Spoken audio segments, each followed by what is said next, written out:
All right, this exam is going to cover everything we've done since our class started. And so we'll go back to the beginning and take a look at proportions.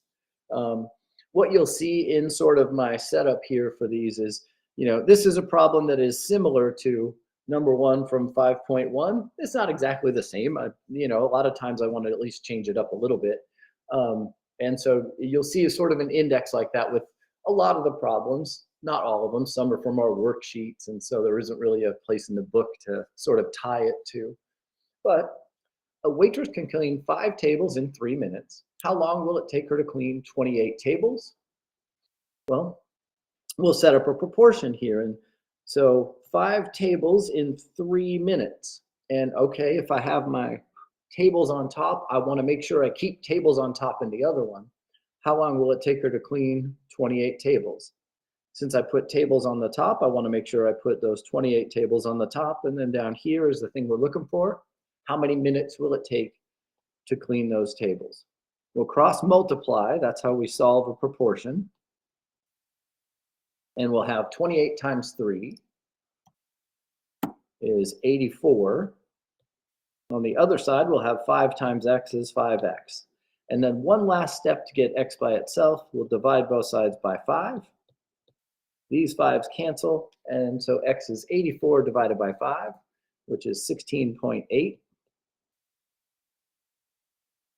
We were told to round to the nearest tenth. This already is, so it'll take 16.8 minutes to clean 28 tables. I'll probably go through these questions a little more quickly than we did the first time we ever saw them.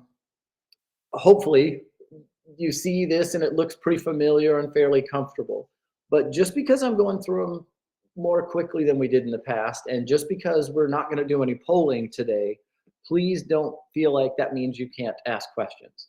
If you have questions about anything that we do, make sure you ask. And I'll probably say that way more times than you need to hear it today.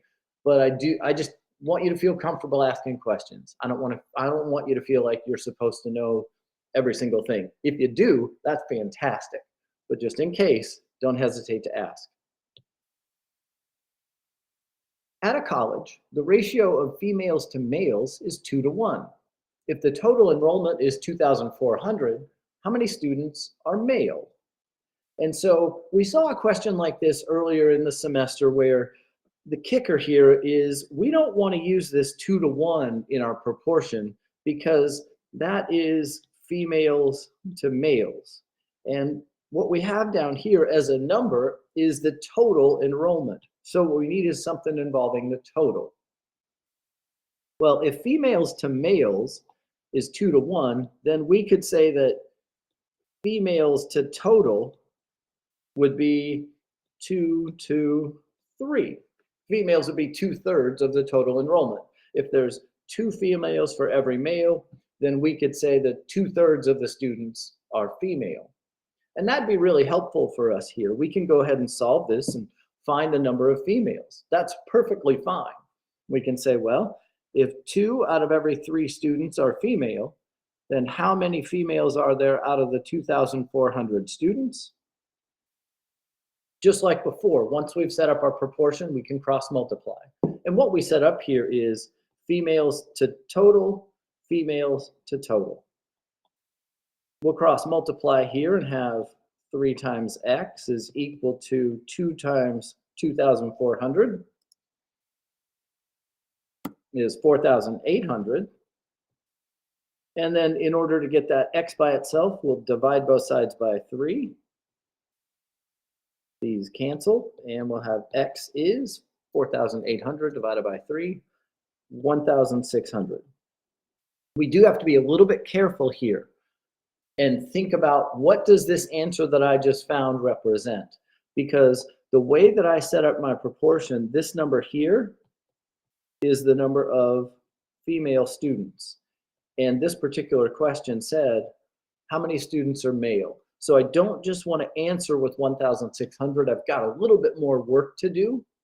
What I need to do here then is, okay, if there's 2,400 total students and 1,600 are females, I need to subtract and find out how many students are male 800 students are male. Yes, Shelby, you're exactly right. That's perfect. And I was going to go there next, so you read my mind. That's beautiful. Yes. What Shelby's suggesting is, couldn't you just do 1/3?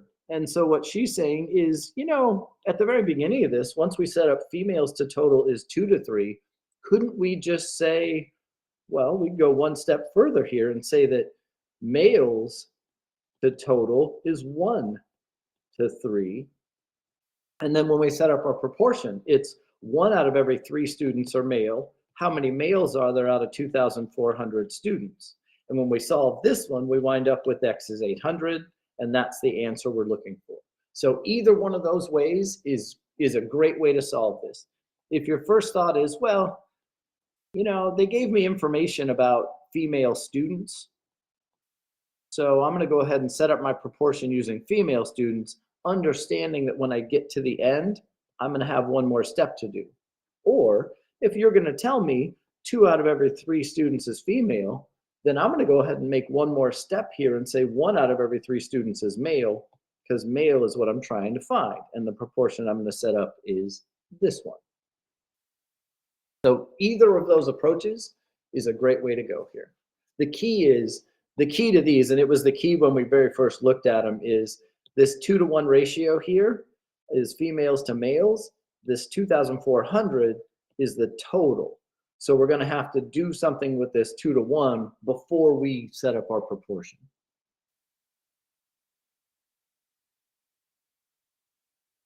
Some problem solving goes all the way back to the beginning of Math 122. A farmer looks out in the yard and sees where he has both pigs and chickens.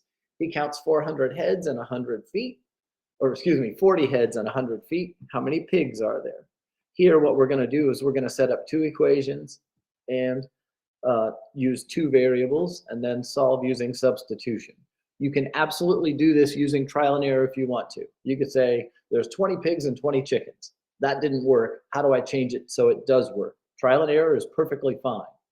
I'm going to go ahead and solve it the algebraic way because, well, I don't really need to show you much for trial and error. All right, so there's 40 heads. So if we do pigs plus chickens, we're going to get 40. And there's 100 feet.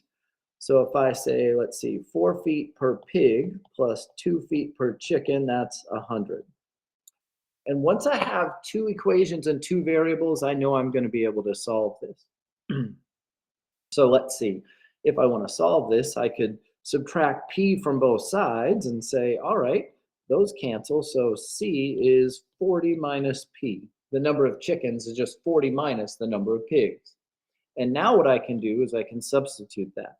Wherever I see a c down here, I can put 40 minus p instead. And that's exactly what we're going to do. We're going to substitute. And so when we substitute, we'll have 4p plus 2 times, instead of c, we're going to write 40 minus p is 100. Now I have one equation, one variable, so I can solve it. And to solve this, we're going to start by getting rid of those parentheses. We're going to distribute the 2 and have 4p plus 2 times 40 is 80. 2 times negative p is negative 2p, and that's 100. Now we've got like terms here that we can combine. I've got a 4p and a negative 2p that I can combine. So I'll have 2p plus 80 is 100. And now we're at a point, and a lot of you are really good with algebra, which is fantastic, but in case you're a little rusty on that, we're trying to get p by itself, so we need the term with p by itself. So as we look at this left-hand side, we want to peel it from the outside in. So the first thing I want to get rid of is that 80. We'll subtract 80 from both sides. These will cancel, leaving 2p. And over here, we'll just have 20. I'm just going to move that over here. 2p is equal to 20. One more step to go to get that p by itself. Divide by 2 on the left. Divide by 2 on the right. These cancel, and we have p is 10. Question said, how many pigs are there? There are 10. If this question would have said, how many chickens are there? We would need to use the idea that, okay, I know there's 10 pigs. We could go back over here and say 40 minus 10, there must be 30 chickens. Be a little bit careful here and make sure you answer the question that's being asked. If you're asked about pigs, answer with pigs. If you're answer with chickens, answer with chickens. And depending on the equation you set up, you might have one more step to do after you solve the equation. Make sure you do that one last step. After proportions and problem solving, we went into looking at different types of graphs. And basically, I just wanted you to know which type of graph is used for what type of thing. As far as raw data is concerned, the graph that we used that showed us raw data is the bar graph. We can actually see our raw data right there in the picture. For percents, the best thing there is a circle graph, which is also known as a pie chart. Those are interchangeable terms. If we want to see percents, if we want to see sort of relative values, a pie chart or a circle graph is our best choice. And for change over time, there we definitely want to use a line graph that we can read from left to right. Like I said, anything that comes up that you want to ask about, please do. When we talked about pie charts, we drew a whole picture and made a whole pie chart, but the type of question I really like is more along these lines. Students were surveyed to see how they get to campus. And the results of that survey showed us that 120 drive a car, 80 ride a bike, 70 take the bus, and 30 walk. If you were making a pie chart, how many degrees would you give to car? Now, if we were really making a pie chart, what we would want to do is find the number of degrees for car, bike, bus, and walk. And we would need to know how many people were in each of those categories. 120 took a car, 80 rode a bike, 70 rode the bus, and 30 walked. And really, really important number for us then is going to be the total. So we're going to need to add all those together. Let's see, 120 plus 80 plus 70 plus 30 is 300. So I have 300 total.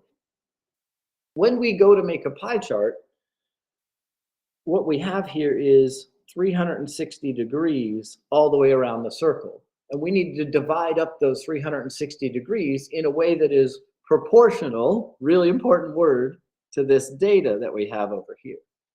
And so if we want to know how many degrees should you give to car, we're going to say, all right then, if 120 out of the 300 people took a car, then how many of those 360 degrees should I give to car when I make my pie chart?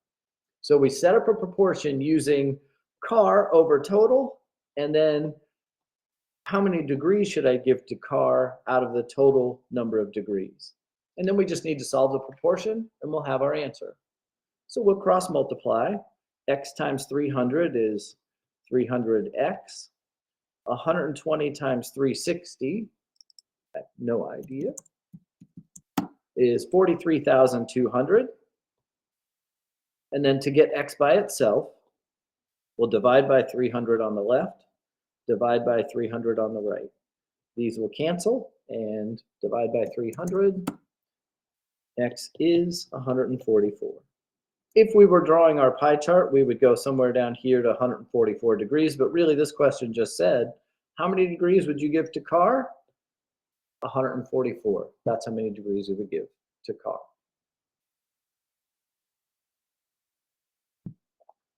The main thing here is we are dividing up our pie chart, our 360 degrees, in a way that is proportional to the data. And so using a proportion is how we figure that out. Something else we looked at with graphing was how we could mislead the reader by manipulating the axis. And if you want to make the changes shown in a graph look more dramatic, what would you do? And our two choices here are to zoom in or truncate the axis, or pull back and zoom out. So it's really sort of an either or question, but if we want to look more dramatic, then we want to truncate the axis and zoom in. Zooming out would make the change look less dramatic. So if we zoom in on the part of the data to really emphasize the change, it looks more dramatic. If we pull back and look at the whole axis, it's going to make things look less dramatic. As we go through all these problems, what I'm hoping for is there's sort of a, oh yeah, that makes sense, I remember that. And a little bit of a, oh, really glad you mentioned it, because I don't know if I would have remembered. You know, both of those things can be happening, which is great. That's the whole point of our review, is to make you go, oh yeah, glad you brought that up, I might have forgotten, and oh, I remember this. You know, when those two things happen, then the review is doing its job. Don't hesitate to ask questions if you have them. Mean, median, and mode, measures of central tendency. Let's look and find the mean, median, and mode for this particular frequency table. Remember, the mean is what we get when we find the sum of the data points divided by the number of data points. Add them up and divide by how many there are. You may know that as, in common speak, as the average. That's what we're looking for when we find the mean. And here to find the mean is, all right, well, oh, I better talk about frequency table real quick before we get the mean. Our data is over here, age of a bunch of cars in a parking lot. Some are 1 year old, some are 2 years old, 3, 4, 5, and 6 years old. And over here we have the frequency. That's how many times does each data point appear in the data set. So there are 5 cars that are 1 year old, 9 cars that are 2 years old, 13 cars that are 3 years old, and so on. We could write down the data set. There's 5 ones, there's 9 twos, but I don't want to do all that. Instead, I just want to use the frequency table. And the key here with the frequency table is we don't just have 1, 2, 3, 4, 5, 6 data points. Instead, the number of data points we have is what we get when we add up the frequencies. So let's see, 5 plus 9 plus 13 plus 14 plus 6 plus 2 is 49. So here we have 49 data points. Very important point there. We don't just have 6, we have 49. Now we'll go find the mean. Let's add them up and divide by how many there are. I have 5 cars that are 1 year old. Instead of writing 1 down 5 times, I'm just going to do 5 times 1. And then 9 times 2, 13 times 3, 14 times 4, 6 times 5, and 2 times 6. And we're going to add all those up and divide by 49, because that's how many data points we've got. All right, so let's see here. 5 times 1 will be 5. 9 times 2 is 18. 13 times 3 is 39. 14 times 4, 56. 5 times 6 is 30. And 2 times 6 is 12. We'll need to add all those and divide by 49. All right, let's see. 5 plus 18 plus 39 plus 56 plus 30 plus 12 is 160 over 49. This problem didn't tell us how to round. Let's round to the nearest hundredth. We'll just kind of throw that out there. Divide by 49, and we have 3.2653. That keeps going, but we're going to round to the nearest hundredth. We'll find the hundredths place, look one space to the right. It's 5 or bigger, so we'll round this up to 3.27. And so the mean of this data set, the mean age of a car in that parking lot, is 3.27 years. We'll save the median for last. The mode in a frequency table is great. All we need to do is look over here and see which one occurs the most. Well, 14 is the highest frequency that we have. That means that data point occurs 14 times, which that data point occurs the most number of times. Important to note that the mode isn't the 14 though. The mode is the data point that occurs 14 times. So here our mode is going to be 4. That's the data point that occurs the most. I forgot to type range on this page. We'll go ahead and do range. The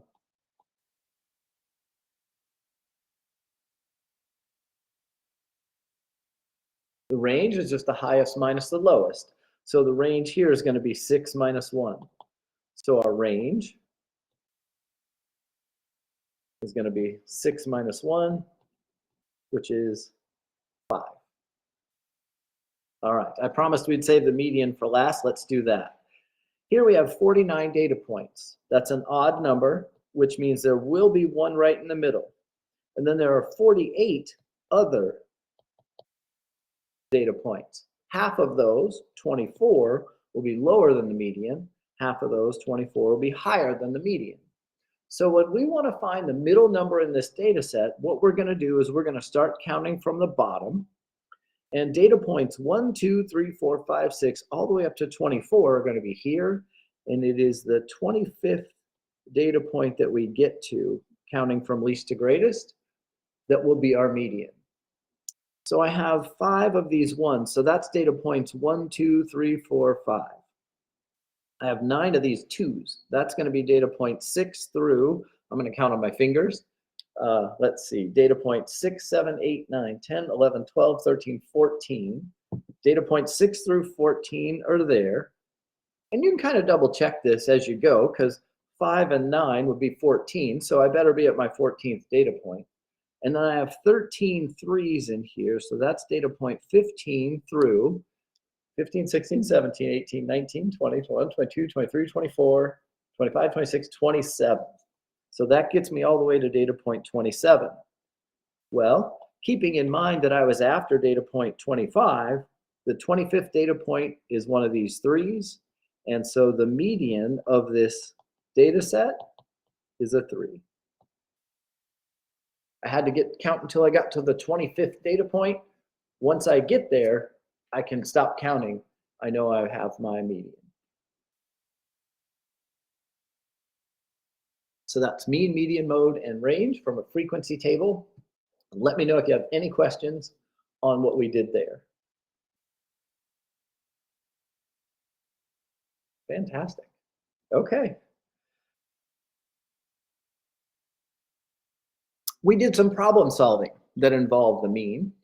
A student has taken 6 exams and has a mean of 78.5. One exam remains. What score does the student need on that last exam in order to end with an overall mean of 80? So, we're almost done. They've got a 78.5. They sure would like to finish the class with an 80. What do they have to score on that last test?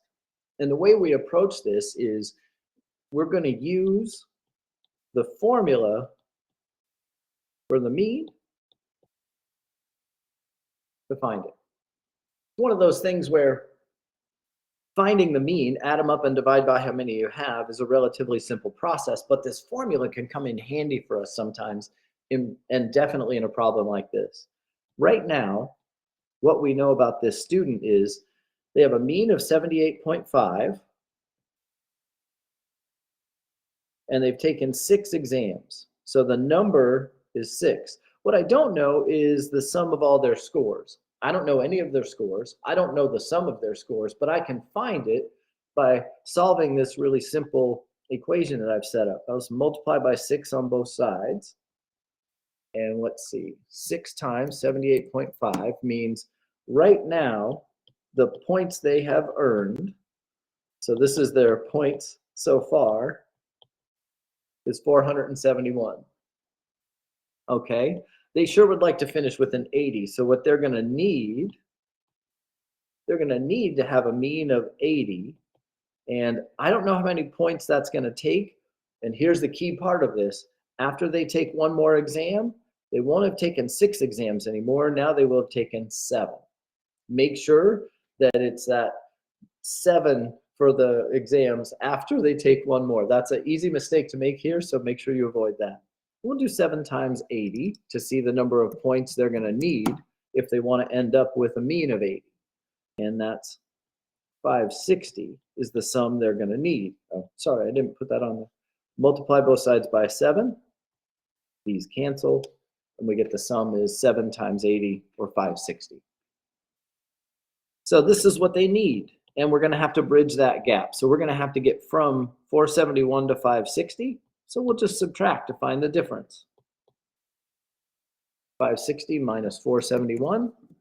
Looks like on that last exam, they're going to need to earn 89 points in order to finish with an overall mean of 80. Don't talk yourself out of this answer because, boy, 89 seems awfully high just to pull their grade up 1.5 points. Well, it's because we have 6 exams in the bank and this score only applies to 1 exam. So it has to be pretty high to overpower what's already on the books for those 6 exams. So that's why it has to be so high. So don't talk yourself out of a correct answer there by thinking that it's too high. It's not. It needs to be that high to pull their grade up.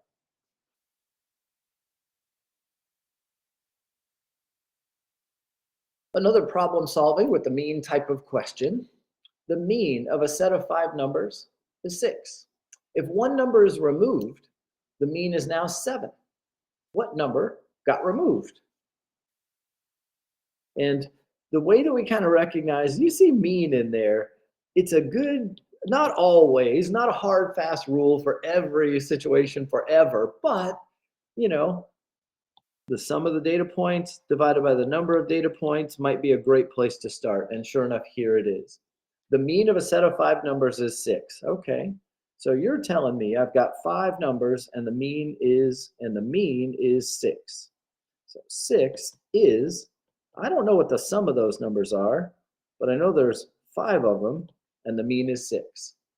So if I multiply by 5 on both sides, these cancel. So I have no idea what any of these numbers are. I just know that if you add them all up, you get 30. And that makes sense from here. The mean of a set of 5 numbers is 6. I have 5 numbers, the mean is 6. Okay, if you add them up, it's 30, because 30 divided by 5 would give me that mean. Okay, great. If one of these numbers is removed, right, the mean is now 7. So I'm going to remove a number. So I'm only going to have 4 numbers now, and the mean is going to be 7. So the mean is the sum of the data points divided by the number of data points, which now I know to be 4. So this new set of numbers, after I've taken one away, will multiply by 4 on both sides, and 28 is the sum of those numbers. So this original set had a sum of 30. This new set has a sum of 28. And so what number was taken away that make it go from 30 to 28? The number that was taken away had to have been 2. We just subtract to find the difference. That's the number that was taken away.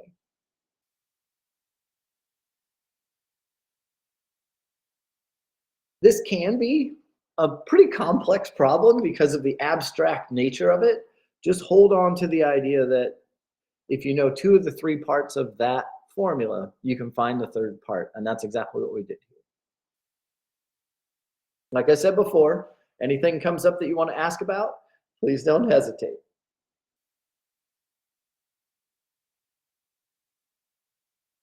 Another type of problem solving with the mean question that we looked at was one like this.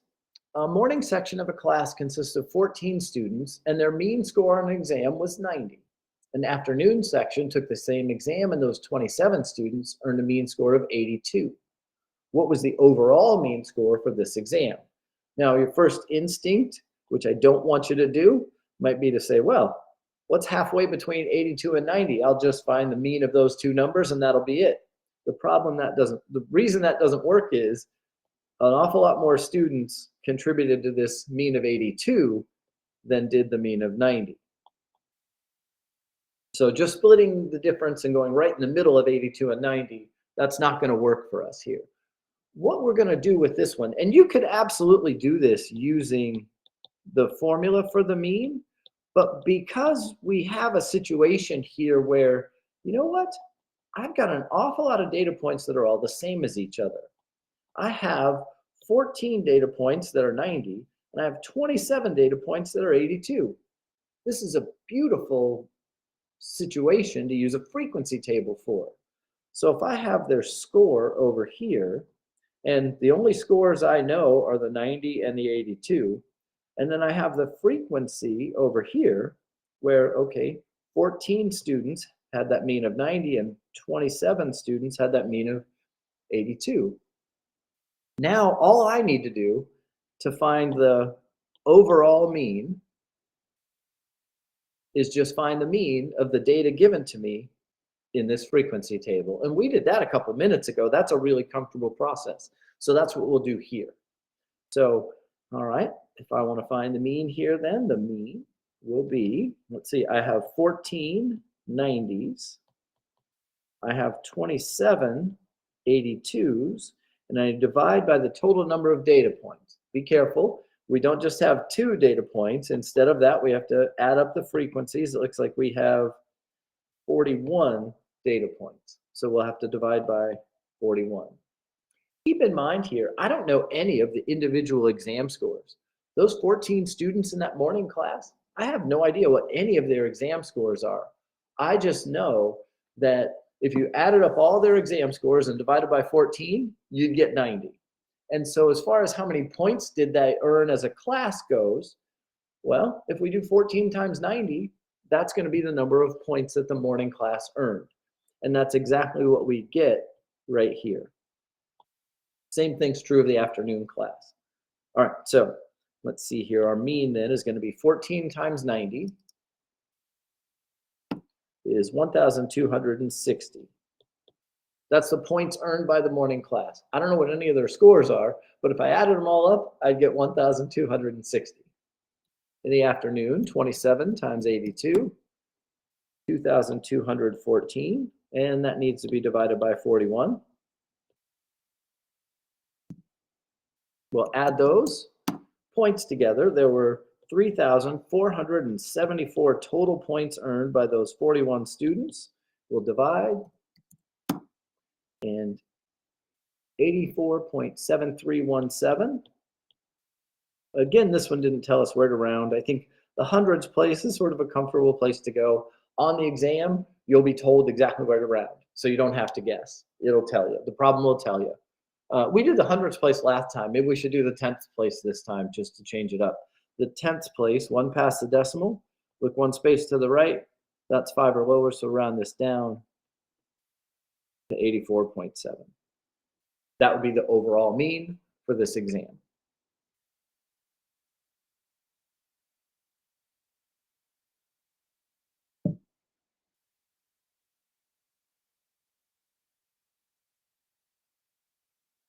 All right, let me know if you have any questions on what we've done so far with proportions, with problem solving, types of graphs, let's see, frequency table, finding mean, median, mode, and range, doing some problem solving that involved the mean. Anything so far? Fantastic. My hope is as we go through the exam, even if there's something that you may not have understood perfectly the first time through, that seeing it again, it's kind of like, oh, now I totally understand. That's exactly what I'm hoping for before we get to the exam. Okay. 5-number summary. The 5-number summary for a data set involves the highest data point, the lowest data point, the median, the upper quartile, and the lower quartile. Those are the 5 numbers we're looking for with the 5-number summary. Here, the data is already arranged from least to greatest, so we don't have to do that. And the highest and lowest come pretty easily. The highest is 96, the lowest is 65. Before I go finding these quartiles, the first thing I want to do is find the median. The idea is we have this entire data set that I want to cut into 4 equal parts. I'm going to cut it in half and then cut it in half again. But the first thing I'm going to do is cut it in half. The first thing I'm going to do is find the median. I can see there's 21 data points here. That's an odd number. So that means there will be 1 data point right in the middle, and then there are 20 other data points. So 10 will be lower than the median, 10 will be higher than the median. So 1, 2, 3, 4, 5, 6, 7, 8, 9, 10. That's the lower half. 1, 2, 3, 4, 5, 6, 7, 8, 9, 10. That's the upper half. And the median is sitting right here in the middle. So our median is going to be 79. Notice the median is not in the upper half, it's not in the lower half, it's just the median sitting there all by itself. When I want to find the lower quartile, that's going to be the median of the lower half.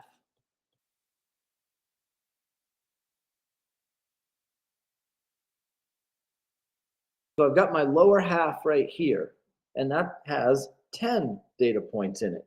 That's an even number. So I won't have a number sitting right in the middle to be the median of the lower half, to be the lower quartile, but I can find it. This means there'll be 5 data points lower and 5 data points higher than the median of the lower half. So 1, 2, 3, 4, 5, that's right here. And 1, 2, 3, 4, 5, that's right here. And so in order to find this median with an even number of data points, I find the two that are closest to the middle, and I find the mean of those two numbers. Now here, 74 plus 74 over 2, that's 148 over 2, that's just going to be 74. You may have said, well, halfway between 74 and 74 is just 74. Perfectly fine. Our lower quartile is 74. To find the upper quartile, we're going to do the exact same thing, but we're going to do it in the upper half of the data set. Again, the median is not part of the upper half. It's just the median sitting there by itself. So I have 10 data points, an even number. They're going to be 1, 2, 3, 4, 5. 1, 2, 3, 4, 5. And I find the two that are closest to the middle. That's going to be this 86 and this 89. Some of you might look at that and say, well, halfway between those is 87.5. Fantastic. Others might prefer to do this, 86 plus 89 over 2. And that'll be 86 plus 89 equals 175 over 2. Sure enough, 87.5. That's the median of the upper half. That is our upper quartile. And now we have our 5-number summary. We could use that to draw a box plot, but here we're just asked to find the 5-number summary.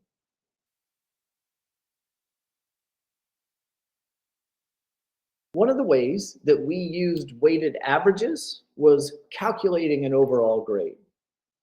And I'm just going to go ahead and say it right here at the beginning. We're going to round this to the nearest 100. In Claudia's math class, homework counts for 20%, quizzes count for 30%, and exams count for 50%. If her scores are as follows, what's her overall percentage in the class? The first thing we'll want to do is find her mean in each one of these categories. So we're going to need her homework mean, which is we're going to add these up and then divide by 4. So let's see, we're going to have 75 plus 75 plus 0 plus 100. That's 250 divided by 4.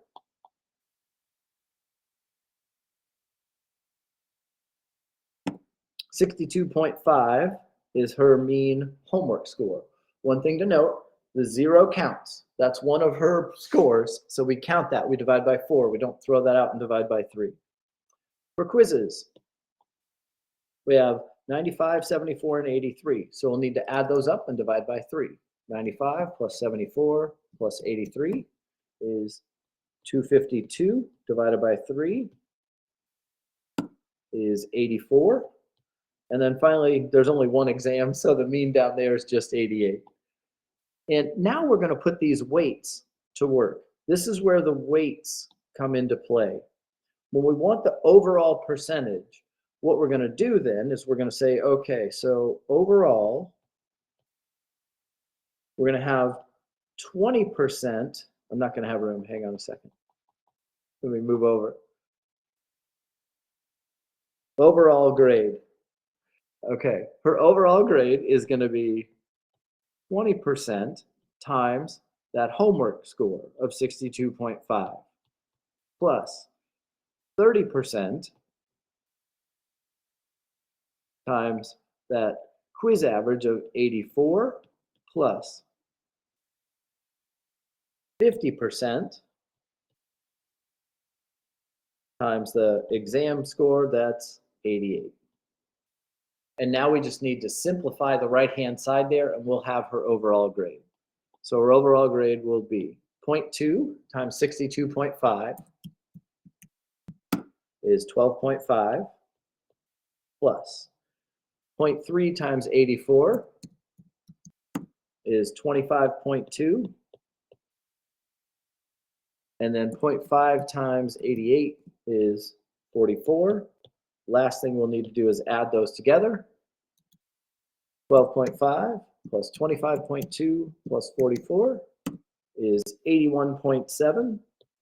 I said we'd round this to the nearest hundredth. It's already rounded to the nearest tenth, so we're good here at 81.7 for an overall percentage. A lot of decimals in there. Be careful when you do this. Be patient. Take your time. Don't let those decimals get you goofed up.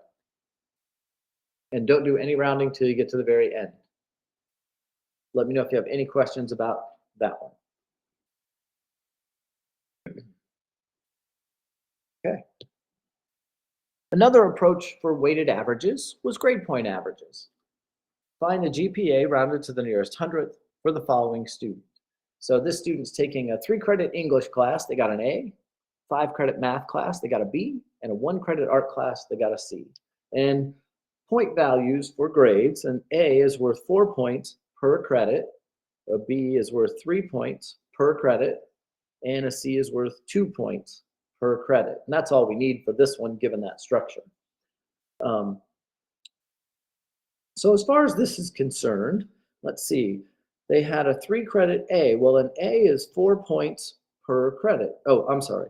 One thing I need to say is the grade point average is equal to grade points divided by the number of credits. And so for each one of these classes, we need to find the number of grade points that this student earned. And so first we'll look at that English class. It was 3 credits, and A is worth 4 points per credit. So we're going to multiply 3 credits times 4 points per credit. They earn 12 grade points.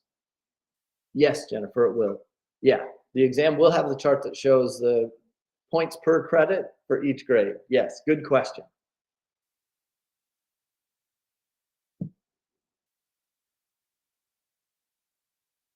Uh, 5-credit math class, you got a B in that. A B is 3 points per credit. So that's 5 credits times 3 points per credit is 15 grade points. And then finally, this 1-credit art class, a C is 2 points per credit. So 1 credit times 2 points per credit, 2 grade points for the art class. So adding that together, that's a total of, let's see, 12 plus 15 plus 2 is 29 grade points. We can see they're taking 3, 5 is 8, plus 1 is 9 credits. So 29 grade points divided by 9 credits is 3.22222. This said to round to the nearest hundredth. So we'll look to the hundreds place. We'll look one space to the right. That's 4 lower, so round this down to 3.22. It's an A and a B and a C, so you might think 3.0, but the weight of that A pulled it up more than the weight of that C pulled it down, and so that's why it's 3.22, higher than 3.0.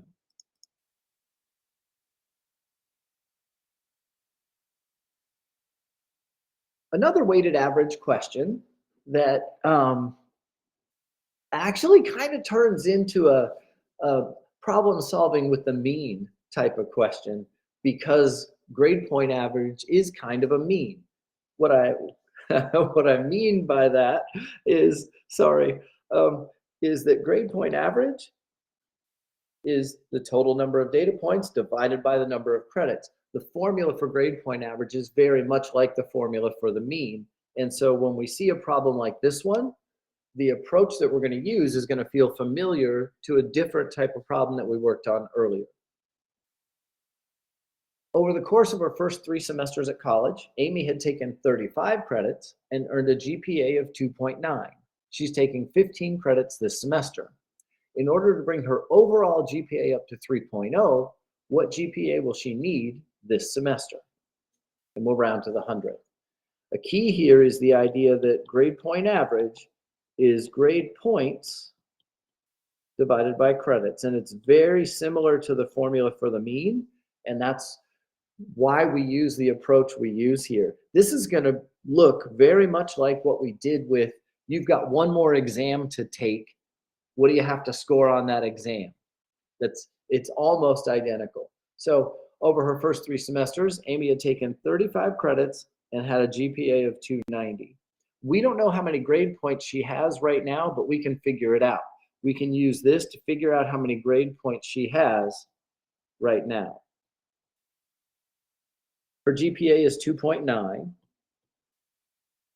And we don't know how many grade points she has, but we know that she's taken 35 credits.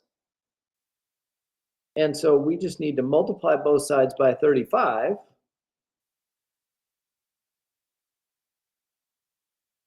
These will cancel, and 35 times 2.9.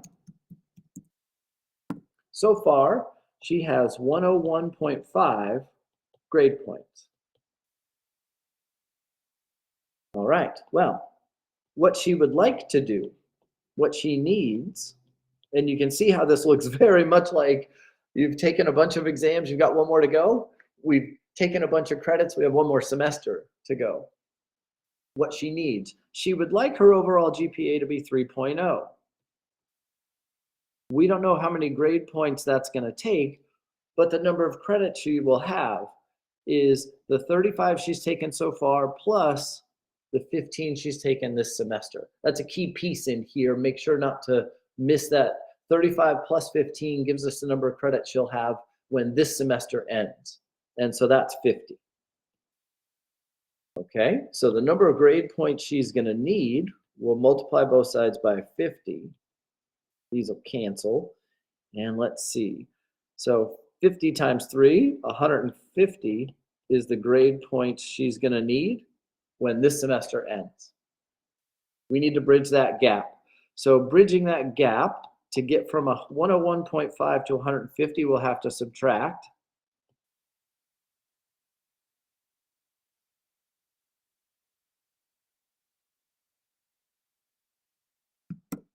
.45 is the number of grade points she'll need this semester. And this is where it's a little bit different from the last type of question that we saw with the exam. With the exams, we'd be done here, but this one, it said, what we've found right now is the number of grade points she needs this semester. The question said, what GPA will she need? So now we need to go right back here and figure out the GPA. We've got one more step to go.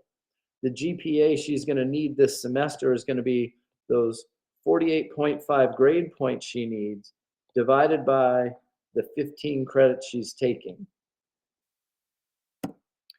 She's going to need a 3.233333. We were told in this one to round to the nearest hundredth. So we'll find the hundredths place, look one space to the right. That's 4 or lower. So we'll go ahead and just round this down to 3.23. In a problem like this one, don't get in your head and say, well, if she only gets a 3.23, she won't quite make it. Don't do that to yourself. If it says round to the nearest hundredth, just round to the nearest hundred and move on to the next one. Don't overthink it.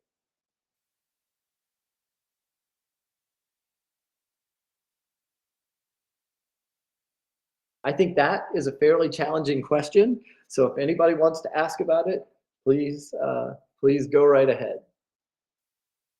If you've got that one, that's a great place to be. Okay. Now we get very recent. Find the standard deviation for that data set. I won't give you the formula for standard deviation, so that may be something you want to write down.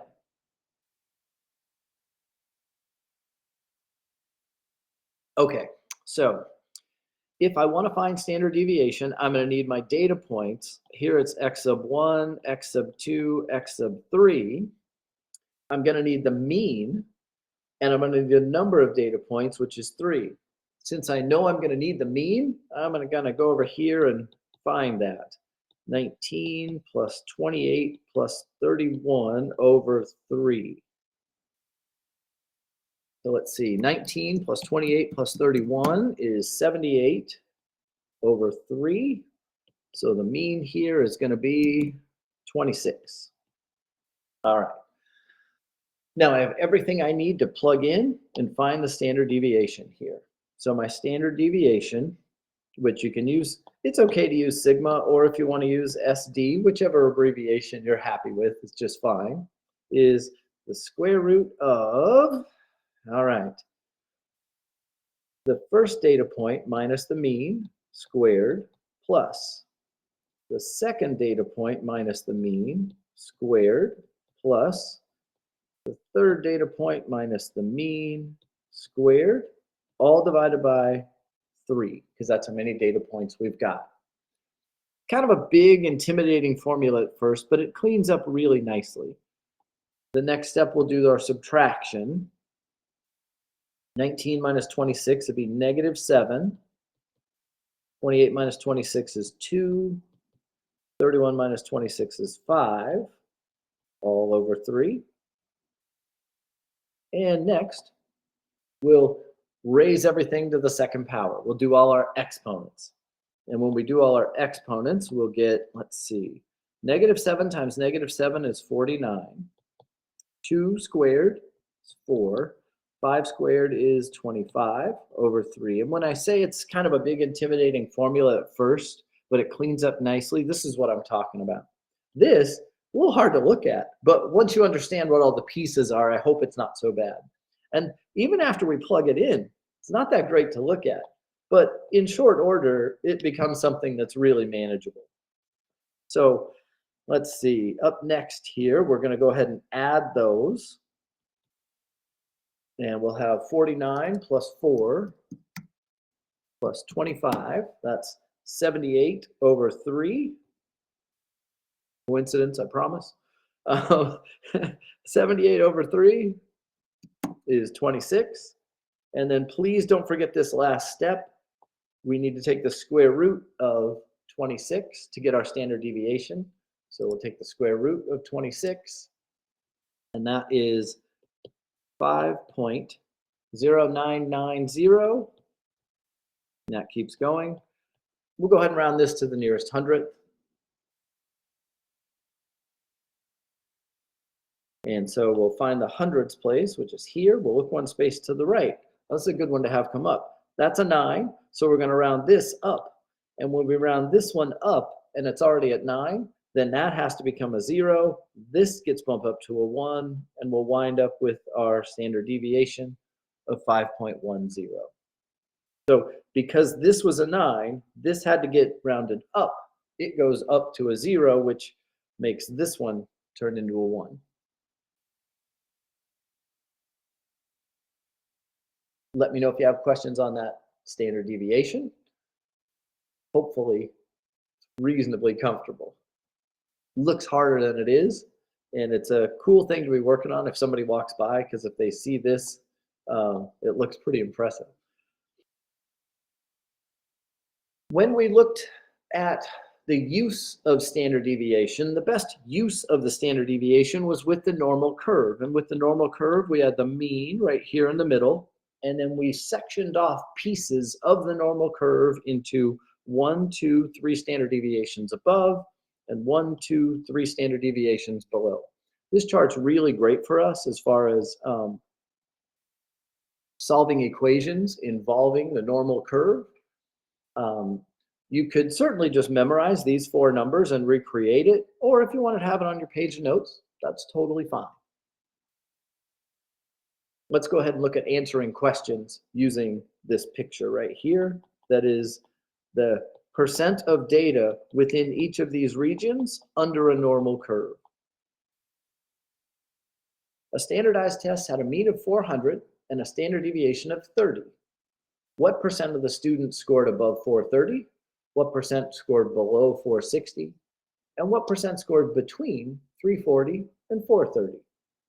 And the way you go about solving this is just sketch a normal curve, and our mean of 400 goes right in the middle. And then our standard deviation of 30. So as we go to label this, we're going to go 1, 2, 3 standard deviations above. And each one of those is just 30 more than the one before it. So 1 standard deviation above is whatever the mean is plus 1 standard deviation. In this case, that's 30.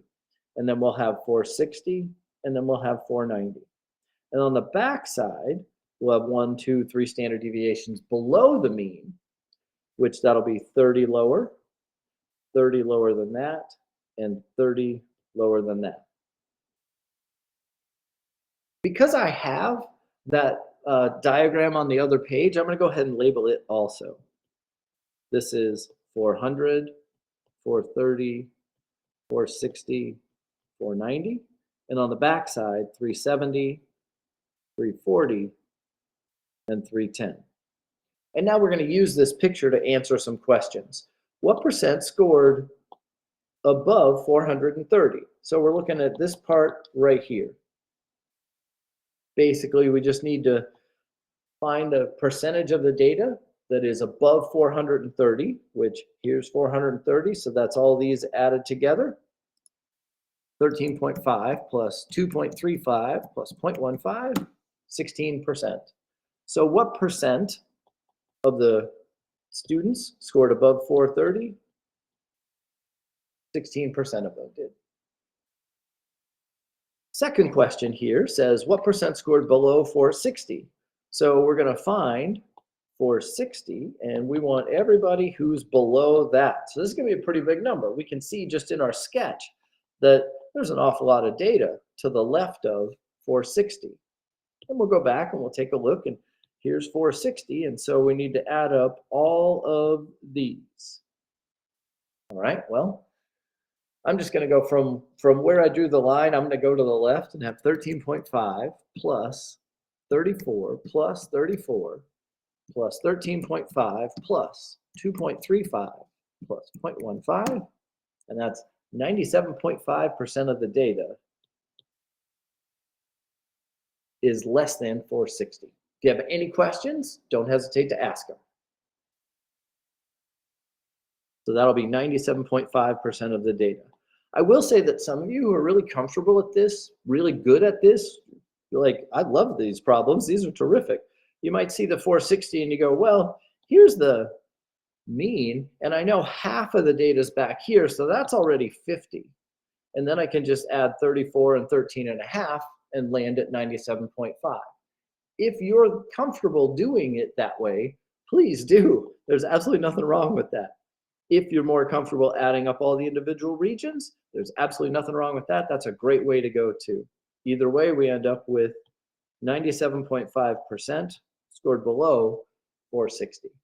And then the last one says, what percent scored between 340 and 430? And so I find 340 and I find 430, and so it's right here that I need to add up. Looking at our picture, there's 340, 430, and so we just need to add these together. 13.5 plus 34 plus 34 is 81.5%. And so what percent scored between 340 and 430? 81.5%.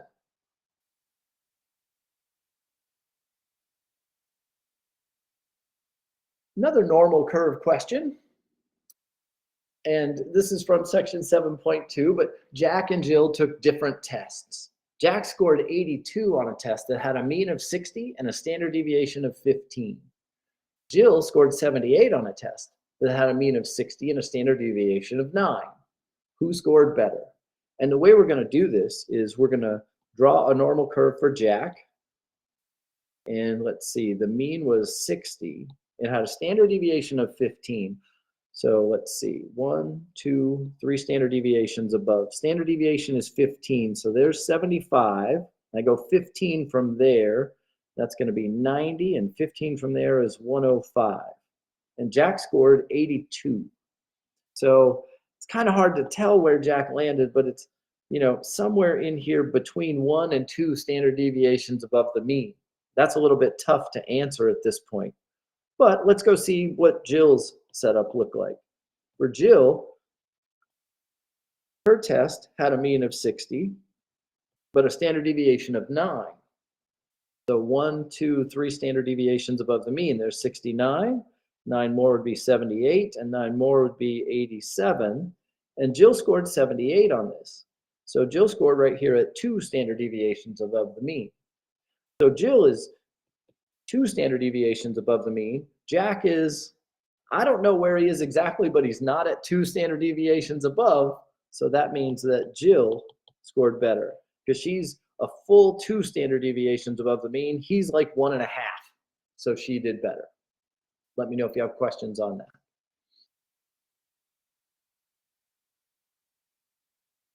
All right. We've reached the point in our review where I want to talk to you about some of the mental aspects of this.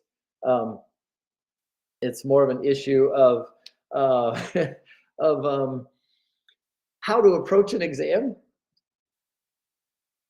This one, um, well, Jackie, if you were in Math 120 and you learned z-scores, you could use an equation, but we don't do those in here. We're just doing it with the 68, 95, 99.7 rule. We don't spend an entire day on z-scores. So instead, we just draw a picture and use the picture.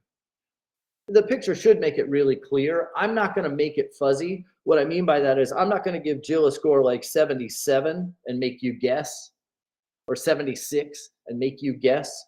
The numbers that are involved in the problem should make it really obvious. My goal with a question like this is for you to realize that since Jill is further to the right than Jack, that she did better.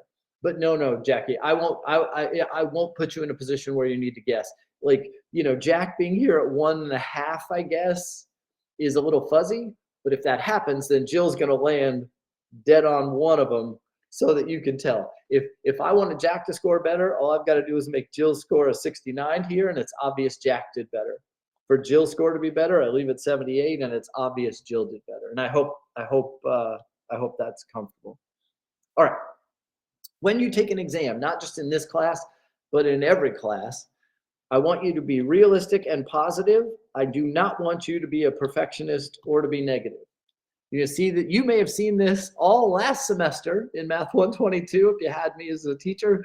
If you didn't, you'll see it 3 times this semester as we lead into each of our exams. I'll spend more time on it today than I will in the future, but you're going to see it every time. The perfectionist says there's an impossible amount of things to learn for this test. Well, that's not true. We just talked about the things I want to make sure you know in a relatively short amount of time.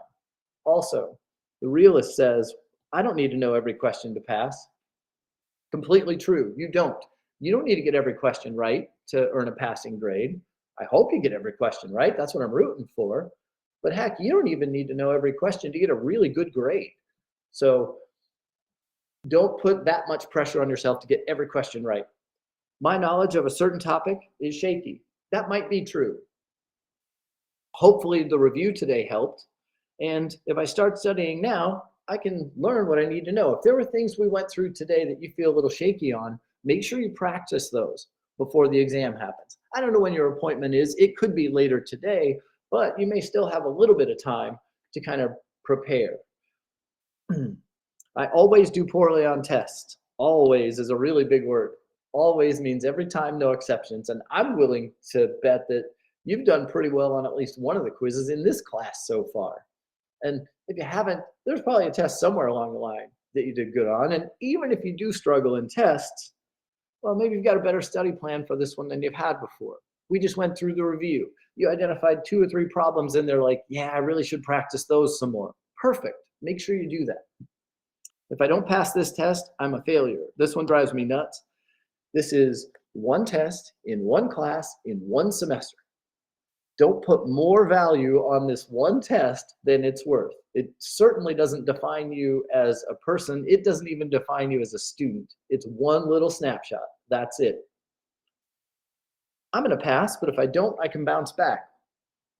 Right.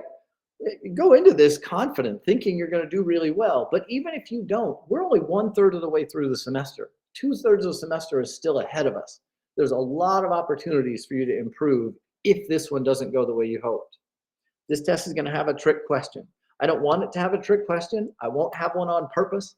Um, like the last one where Jackie asked about, something like this. Yeah, I could make it a trick question if I put Jack at like 1.52 above the mean and Jill is 1.57 above the mean, and you have to draw a perfect picture, and then you kind of are still feeling like you're guessing. That to me would be a trick question. I won't do that to you, at least not intentionally. I promise. And then this is my favorite of all of these. This test is designed to let me show what I know. Maybe there's a topic that you struggled on when we first saw it in class or when you were going through the practice problems and maybe even on the quiz. Well, now you have an opportunity to say, you know what? I struggled with this before, but I figured this out and I'm going to prove it. And that's what I'm going to do on this test. And so basically the big picture here is I don't want you to overvalue one exam, and I don't want you to go into it worried or frightened. I want you to go into it, realistic and confident.